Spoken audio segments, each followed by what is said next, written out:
you, especially on this auspicious occasion. I must thank the Vice Chancellor for inviting me to be present here. I'm visiting this university campus after almost 33 years. And I went around and memories rushed. I remember I used to come by car. If there was too much water, I could cross. Otherwise, I have to park the car that side, take a boat, and inside the car will visit, and I will come to the university.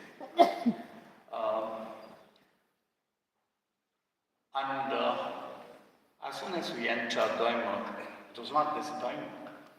I remember very, very clearly there will be few huts thrown here and there with a lot of pigs running around.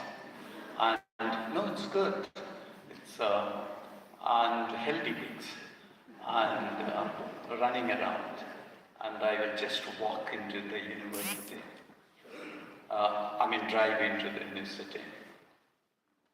Today, we are gathering to celebrate the establishment of this prestigious institution, but also the vision, dedication, and commitment of those who have helped and helping the university to grow. I went around the campus last evening. I couldn't imagine that one day the institution would grow to this level, physically and also educationally. Congratulations to all of you. But one thing remained frozen in time was the Vice Chancellor's office, at least the facade. What it was 33 years back, it is still the same. I only hope the Vice Chancellors are not frozen in time. If it happens, it will not be good, but fortunately, I do see, I hear, I read the dynamic Vice Chancellors who have brought the universities to this level. My appreciation and congratulations to them.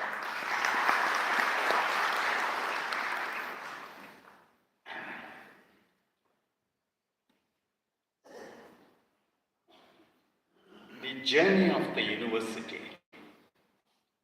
indeed a testament to the power of education in transforming the students' lives, shaping the future of their lives, the state, and in the country in general.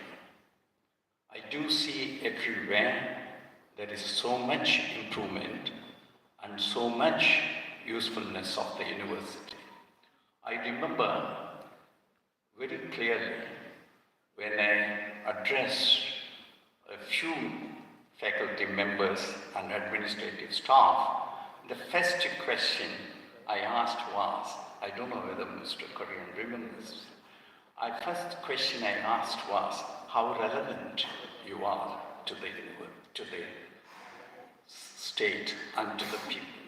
Because what appealed to me was the poverty, the state of living of people. There is no use for the university if it is not socially relevant. It was so earlier, it is so today, and it will be so. The university's prime role is to be relevant to the society. And I do see how the university has changed the topography and everything around the Doimukh. Last year, I was in the United States and visiting one of the universities. The whole town has come up because of that university, Cornell University. And like this, I do see that your university has really given life to this Doimukh area and Nagarjuna area. So much development has taken place because of that. So you all deserve my heartfelt congratulations and thanks, because if we are not relevant, we will go out, we will slowly die, and we will stagnate and die. So please keep it in mind, every aspect. That's why I was asking so many questions while coming, while visiting the stars, about which I will talk a little later. As we celebrate the Foundation Day, let us honor the past, but also look to the future. The future is very, very disturbing, because you all know artificial intelligence has come. Artificial intelligence is a very disruptive technology. If we don't realize its potential, and if we don't harness its potential, it is going to disrupt everyone's life and everyone's living. Therefore, the first task we must do, the university should do, is to harness technology. And the earlier you do, the better it is. Therefore, we have to revise. We have to have a revision of our views, our thinking, and our actions. Reason and rationality always been given prime importance. I do feel after so many years of serving in the educational field, not as an academic but as an administrator, I realize that the innovation again has to get provenance. We somehow, when we structure our educational system, it stunts the innovation in students.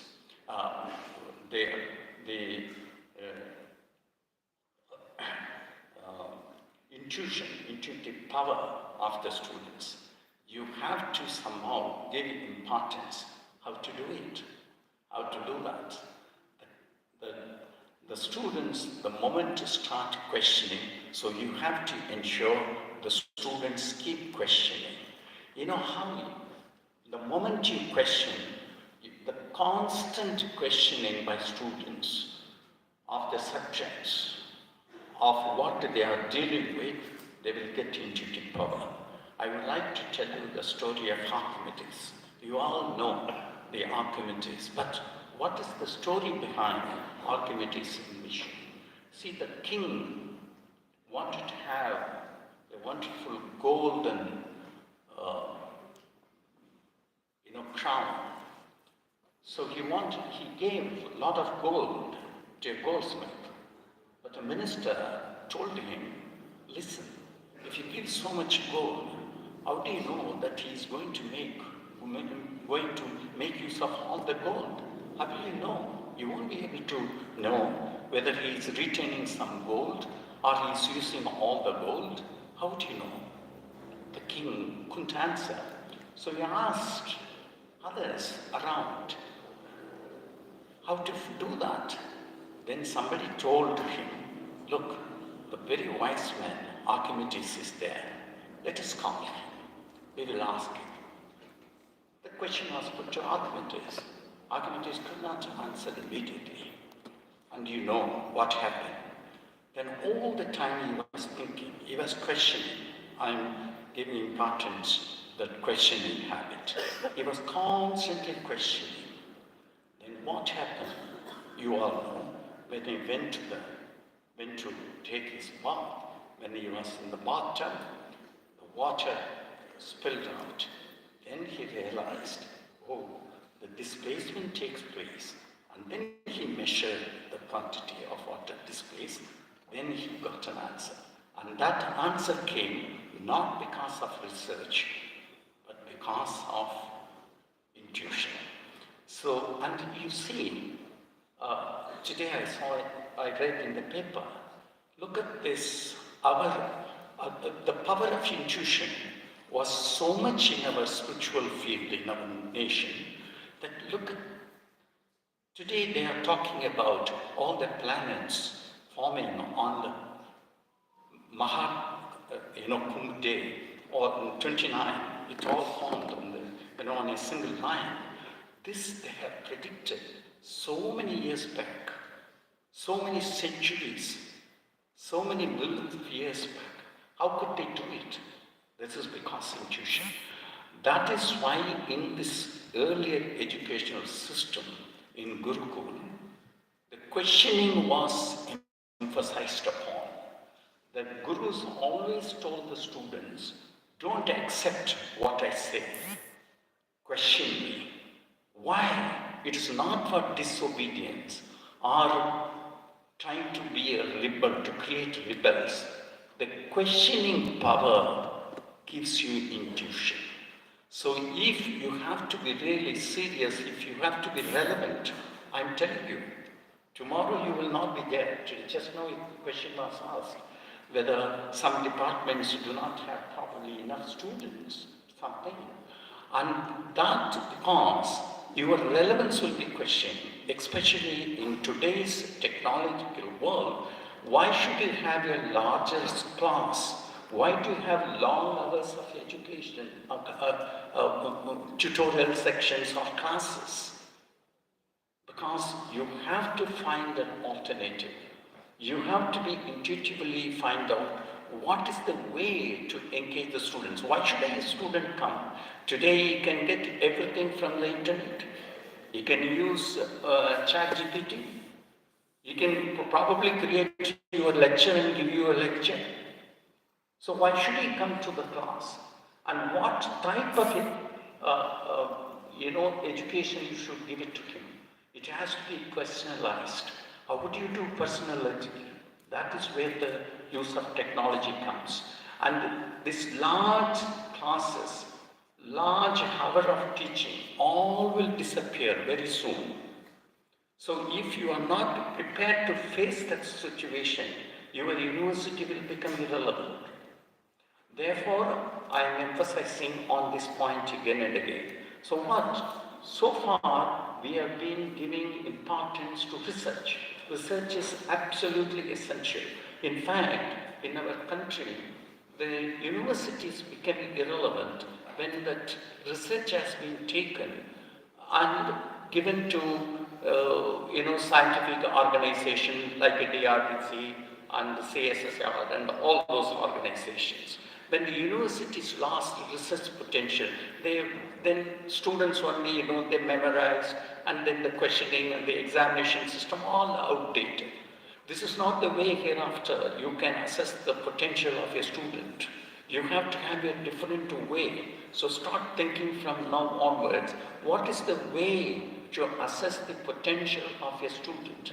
The potential of student will depend, therefore, not on research, because research is essential. Research is what is you are having it. But then the universities have to become creative. Creative universities. What is creative? Creative is what is not you are having. You have to create what you are not having. So the university's role is to create what is not you are having. So how would you do that? Unless and until you ask the question, what if? What happens? What will be? These questions should be asked, and then you will find an answer. And you will find an answer intuitively. And therefore, I am insisting upon this, that your relevance comes if you are useful to the students in particular and the community in law. Now, I have to speak about little, I know I have taken already another 7 minutes. I will cover that. See, the relevance we have to store. The students have to think of the relevance. Here, this university, there are so many things out there disappearing. The faculty and students have to think about it. The tribal culture is slowly disappearing. I have seen the whole huts, the model, the earlier centuries people have lived in bamboo huts. Now they are all disappearing. Concrete buildings are coming up. So you have to think how, because they were all environmental friendly, atmosphere friendly, and they have people lived. So is there any other alternative? Or can we preserve it? At least keep a model somewhere. Otherwise, I came to this university after 30 years, but for the Vice Chancellor's building, I wouldn't have recognized anything. See, so if you have to retain your culture, these are all part of it. And I insist that the tribal culture should be maintained at all costs. The university should try its utmost to ensure the tribal culture, because I do see there are so many changes are taking place, which will completely obliterate Arunachal's tribal culture, which is a danger. So you have to think about it, and you have to see to it that you preserve the tribal culture. Tribal culture means not one, the food. So I was asking in this one, that they have a lot of cakes and other things. I said, where is the Arunachal Pradesh food? Show me. I want to see. I'm a vegetarian, but I know I had a problem when I came to Arunachal Pradesh. I have traveled all the nook and corner of Arunachal Pradesh. And whenever I go to a village, they will offer me chicken in the banana leaf and steamed and cooked. But I'm a pure vegetarian. I don't take egg in direct form. So I can't say no to everything. So I started taking a palm. And one day, I came to my home. I couldn't go to office. I was thrown out. Then the doctor came and told me, did you take a palm? I said, yes. He said, it is highly acidic. And that's why the acidity has got your head, thank God. It stopped at that. I didn't become crazy. And see, many people do not know Appam has got high acidity. But when I was Home Commissioner, I did not allow the foreign liquor to come into Arunachal Pradesh. Because I said, see, this is the drink of the people. And they are using their own product. And it also gives them health, besides some relaxation. After their hard work in the field, people do need relaxation. But besides relaxation, it was also giving nutrition, because they are using the local grains. Now, you should not allow a palm to go out of Arunachal Pradesh. That's very essential. In a lighter vein, I'm saying it. I'm talking about the tribal religion, tribal food, tribal living, and more importantly, the sharing and caring of tribal culture. See, unless and until the students should all together remember all these things, unless and until today I see it's so wonderful. I am living in a city where people don't care. The next door neighbor do not know who you are. Whereas here, the poor cook comes and asks me, are you happy with the food? Can I make something better? Something give you? See, this caring, where do you find? So that sharing and caring should be retained and maintained. So there's no use in having some huge building with the technology when you don't share and care. So that another aspects. And I do see that bamboos are vanishing. When I was the home commissioner, I said no furniture other than bamboo furniture. As a finance commissioner, I issued an order. Only you will buy bamboo furniture. Therefore, Nagalahun, that industrial institute, I remember when Dai was the joint director, Mamang Dai's brother, I've forgotten his name. I brought instructors from Tripura to teach them bamboo furniture. And bamboo furniture was purchased on all government offices. Today, why I say all these things, this can create lot of employment locally, and it will create wealth for people. So don't bring furniture from outside. And I'm also talking about there has to be a research institute on weaving and textile of Arunachal Pradesh. I was yesterday jokingly asking the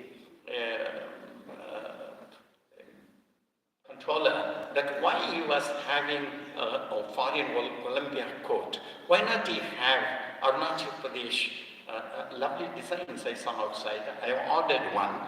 So why not have Arunachal Pradesh? Because there is a very famous designer in Paris has used Arunachal textile. I don't know whether you all know it or not.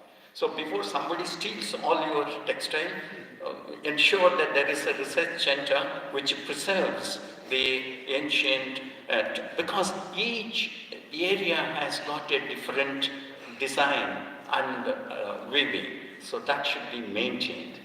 And I would like to close with the two stories for the students. Once, I read it, my wife wrote folk tales of Arunachal Pradesh, and book she published long back when we were here. She went around and collected all folk tales. One of the stories is when we went higher up, above Bomdila, we saw a lot of rhododendrons, red rhododendrons. And it was poisonous rhododendron.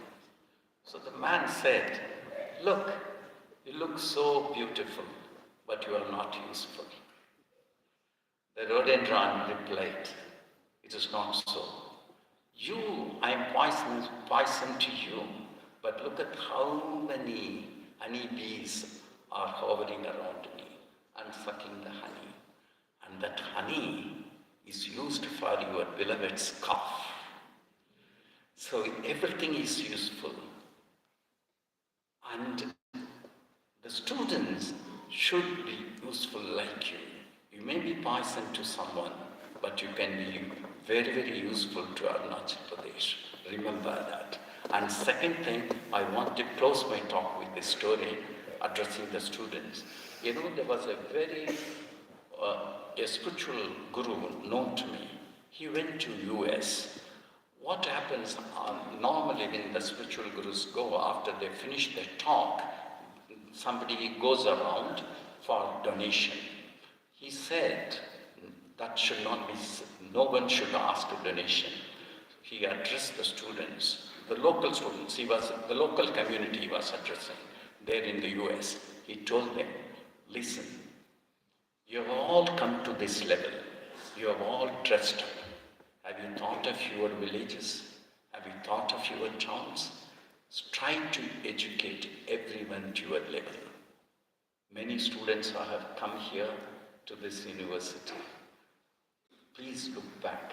See in your villages, in small towns, there are millions, lakhs of children do not have proper education. You should ensure they get education. Then only you are relevant.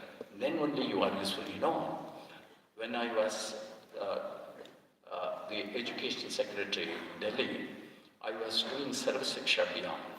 I used to leave around 6 o'clock in the morning and used to come very late, and I have visited all the slums. And I got 40,000 volunteers They said, Delhi, you can't get volunteers. I got 40,000 volunteers. But what is shocking was, out of the 40,000 volunteers, 99.9% were from the poorer section of the section of the society, and 99.9% are semi-literate.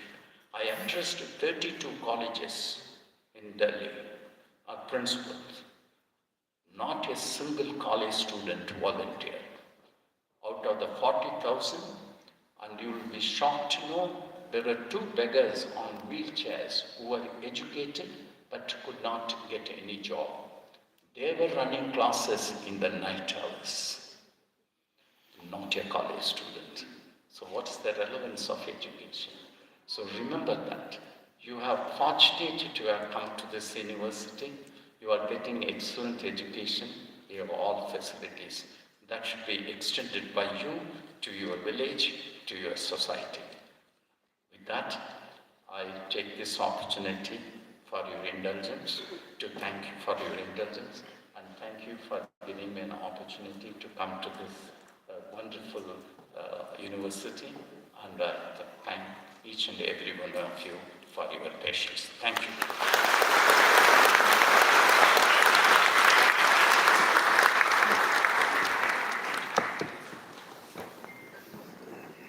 धन्यवाद श्रीमान S Raghunathan, पूर्व कुलपति राजीव गांधी विश्वविद्यालय। कार्यक्रम की रूपरेखा के अनुसार आगे सेवानिवृत्त कर्मियों का अभिनंदन तथा पुरस्कार वितरण है। Now we take this opportunity to honor the contributions of some employees who have recently retired for service. To do the honors, I would like to call upon our chief guest, Shri P.D. Sona sir, to do the honors. First of all, I would like to call the honors